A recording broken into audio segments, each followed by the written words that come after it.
शांति। प्यारे बाबा हम बच्चों को संगम युग पर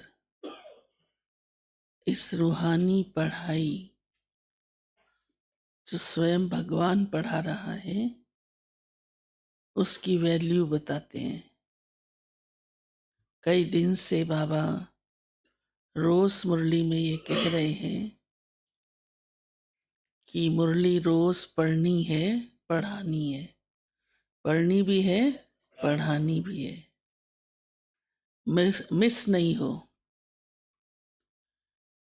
क्योंकि बाबा ने आज कहा है अभी ये पढ़ाई जो आप बच्चे पढ़ते हो ये पतित से पावन बनने की है और किसी बात की नहीं है।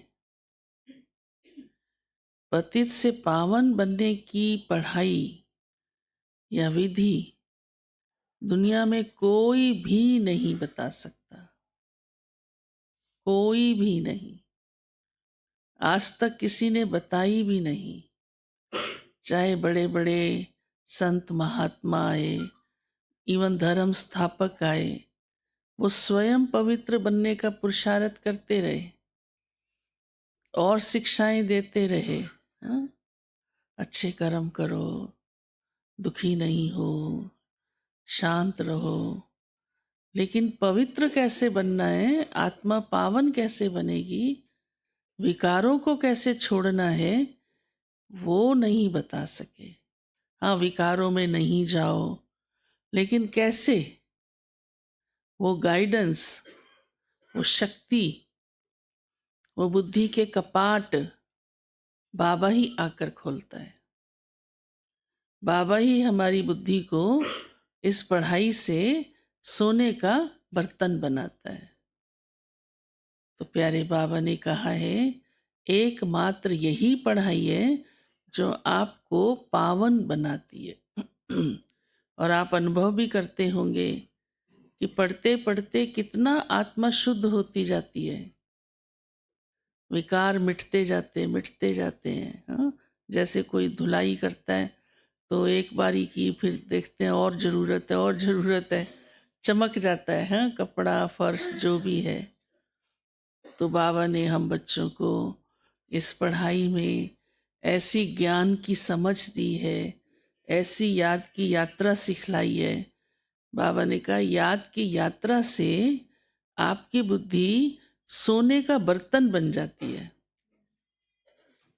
इसलिए कहावत बन गई, हाँ, शेरनी का दूध सोने के बर्तन में समाता है। अब वो शेरनी का दूध तो कोई करेगा भी क्या, और शेरनी का दूध माना ही जो डिफिकल्ट काम है, आम काम नहीं है। तो ये पढ़ाई भी आम नहीं है।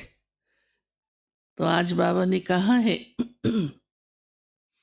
कि दुनिया के पास ये ज्ञान नहीं है, अंधियारा है। ज्ञान तो बहुत सारे हैं। चांद पे जाने का ज्ञान है, सागर के तले में जाने का ज्ञान है, पैसा कमाने का ज्ञान है, नई नई रिसर्च करने का ज्ञान है, काले को सफ़ेद, सफ़ेद को काला बनाने का ज्ञान है। लेकिन ये ज्ञान नहीं है, आत्मा के शुद्धिकरण का ज्ञान नहीं है, किसी के पास भी नहीं है। और इसलिए सबकी आत्मा मैली होती जा रही है, मैली होती जा रही है और मैली होती जा रही है। कई बड़ा ध्यान भी रखते हैं। हाँ, देखो बड़े बड़े महात्मा अपने ऊपर कितना अंकुश रखते हैं, कितना, हाँ, व्रत करते हैं, कितने संकल्प करते हैं, कितना ज्ञान बार बार सिमरण करते हैं, शास्त्रों को पढ़ते हैं, शिव पर लोटी चढ़ाते रहेंगे, मंत्र जपते रहेंगे, परंतु आत्मा का शुद्धिकरण, हाँ, उससे वो रोकते हैं पाप नहीं हो। और लेकिन 63 जन्मों से आत्मा धीरे धीरे कितनी मैली हो चुकी है। उसका शुद्धिकरण सिर्फ और सिर्फ प्यारे बाबा आकर करते हैं। तो आज बाबा ने कहा उनके पास, क्योंकि वो अज्ञान अंधियारे में है, तो ज्ञान का नेत्र नहीं है। आप बच्चों के पास ज्ञान का नेत्र है। इसलिए आप अंधियारे में नहीं हो। और वो कौन से बड़े अंधियारे में हैं कि विनाश करने का। हाँ, ये उनको समझ में आ रहा है कि उनकी बुद्धि ने जो कुछ किया वो विनाश की तैयारी की, पर रुके इसीलिए वे, वो भी नहीं मालूम उनको वो क्यों रुके हुए हैं। वो तो कब का कर डालते। कितनी बार तैश चढ़ती है किसी देश को।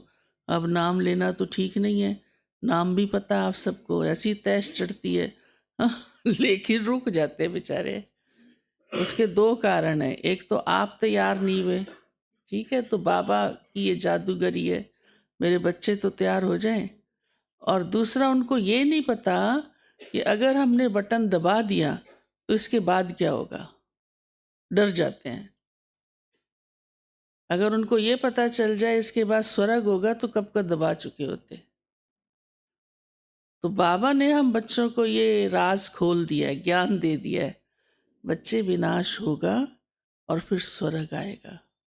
इसलिए हमें ना विनाश का डर है और स्वर्ग की खुशी है।